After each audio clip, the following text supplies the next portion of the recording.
Hi folks, welcome back to Stacey Can, making chili con carne today. So to start off with, we need 3 cups of either dried pinto or kidney beans, your choice there.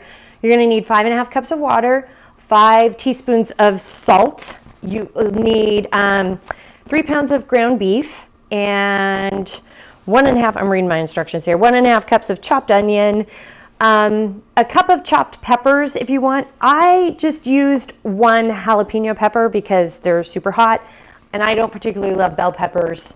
That's just me. They give me heartburn. More info than you need to know, but that's my jam. So, you'll just some jalapenos or whatever kind of pepper you want, and that's actually optional too. You don't have to add peppers. You're going to need a teaspoon of black pepper. You're going to need 3 to 6 tablespoons of chili powder. And that's you can kind of taste to your liking for that. And then 2 quarts of crushed or whole tomatoes. I have a combo of both because, this is 28.2 ounces are these big containers here. So that's not, 2 of them are not quite 2 quarts. So I did get also a can of just whole tomatoes. Now you can also use your own, if you can, your own tomatoes from your garden or from a farmer's market in the summer, then that's great. You can use that as well. You just need 2 quarts of them. I did not do that this year, and so I bought canned, and I did get organic because I do try to use better ingredients when I'm home canning. So what we have to start off with regarding tools is I do highly suggest, if you're going to be working with any kind of peppers, especially a jalapeno, get some gloves of some sort because the oils in your, oh God, good gravy. I had oils get into my fingers when I was chopping them up years ago, and my fingers burned for 2 days. So I was soaking them in milk, the whole 9 yards. Your fingers will hurt. So definitely when you're working with hot peppers, make sure to use a glove of some sort for those purposes. If you're using bell peppers, those are fine. It doesn't really matter. So often the smaller the pepper, the more pungent they are. So just keep that in mind. We will need our chopstick and for bubbling, and a Headspace tool, a ladle, your jar lifter, and of course a funnel. We're doing a 1-inch Headspace today. And you will need, I'm not boiling the lids because I'm using the pressure canner. I got the Queen Mum out for us today. That was my grandmother's pressure canner, and I love it so. And it's quite the beast. And, you're going to need some measuring spoons and such, and knife and a cutting board to chop all this stuff up, or however you choose to chop. So with that, let's get started. First thing you want to do when you are working with beans and rehydrating beans is you want to soak them overnight. I prefer the overnight soaking method. Some people like to do it a quick method, which you can do. You can Google those recipes, and I've done it in my black bean video I did a few months ago. So you can check that out if you'd like. But I prefer rehydrating them overnight. You put them in a bowl or a pan, whatever, fill it. About 2 inches of water covering those beans, and then you just let them set overnight. And once you do the rehydration, then you have to do the second step, which is dump those beans, dump the water, discard it, put the beans back into a pot such as this, and fill them full of 5.5 cups of water with 2 teaspoons of the salt that was in the original in the ingredient list. And we brought this to a boil, and now I've dropped it down to a simmer. Once it's at a simmer, I set the timer for 30 minutes, and we're gonna kind of cook them a little bit prior to mixing them all together with the hamburger and the rest of the ingredients to heat everything up to put it then in the jars for the pressure canner. So that's what we're doing right now. After I get the beans going on a simmer, we're gonna go ahead and brown the ground beef together with the onions and the jalapeno peppers. And remember, be careful, try not to touch them. If you do a different type of pepper, and again, peppers are optional, so it's not necessary, but if you do use a different bell pepper, you may not necessarily need to worry about your fingers, but again, it's optional. Use whatever kind of pepper you would like. As I've got the beans going and I'm browning the meat and the veggies, I did put water into the pressure canner I've got about 2 to 3 inches of water in here, and I do have my jars that I'm going to use. I have them in a pan with a little bit of water at the bottom of the pan in the oven on low to get those heated, so we're not putting a hot item into a cold jar. So those are some prep things that you can do while you're doing all this.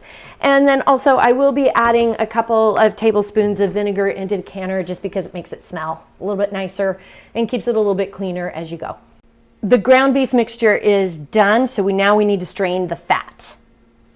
Timer's gone off with the beans, so we're going to drain the beans in a colander, and we're discarding the water as well. Now I'm gently putting the ground beef mixture into the pot with the beans. Adding in the crushed tomatoes.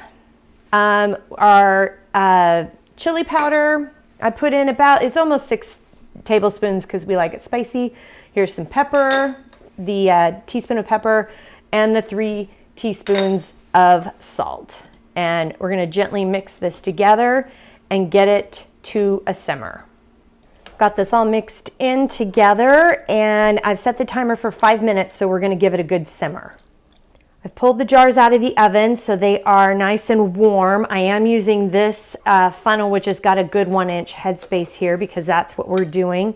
We are filling the jars to a 1-inch headspace. So it's kind of easy to sort of look at the bottom to verify how big. I am doing a quick bubble. We're bubbling going around the edges here. Get it? And then I am using the Headspace tool as well because I do know I need just a little bit extra in there. And I got it. Great. I do have some vinegar water mixture here too that I'm cleaning the rims really well. Using a lid here. Again, I am not heating those because it's going in the pressure canner. And putting the ring on finger tight, and into the canner it goes. I'm going to put a couple of splashes, 1, 2, 3, of vinegar inside the canner here. And putting the lid on. And I've got the heat cranked up to high. And then when we get a steady stream of steam coming out of the vent pipe, we'll set the timer for 10 minutes. Have a steady stream of steam. It may not look like it here. It kind of keeps going on and off, but it's also this center safety hatch hasn't completely sealed yet either. But so I've got steam coming out of both spots, which is totally normal. This is an older canner. It's my grandmother's, but it has been certified by the local extension office. So anywho, I've set the timer for 10 minutes and we're ready to go. As soon as the timer goes off, we'll cover the vent pipe. The timer has gone off, so I'm covering the vent pipe. When the dial gauge gets up to 11 pounds of pressure, then we'll set the timer for 75 minutes. If you have a weighted gauge, you would, when it gets up to 10 pounds of pressure with that, you would set the timer again for 75 minutes. This recipe only uses pints. You can't use quarts for this particular recipe. So, and I'm unsure if you can do this type of a recipe in a quart system, but or in quart jars. So, you know, check other recipes. But this is recipes from the National Center for Home Food Preservation. So we're going to use it's the safest in my opinion. That this is a tested recipe. So we're just using pints. The dial gauge is at 11 and I've set the timer for 75 minutes. The timer has gone off, so I've cut the heat to the canner. And when the dial gauge hits 0, then we can go ahead and take the lid off. The dial gauge has gone down to 0, so we're going to go ahead and take the lid off and remove the cover, the vent pipe cover. Open away from your face. It's very, very hot. It'll give you a facial you don't want. And here we go. Check that out. It looks delicious, and it's still bubbling. So it's still hot, and it's going to be hot for a good 12 to 24 hours. So make sure that it cools completely before you take the rings off. And that is chili con carne. Thank you for joining me again today.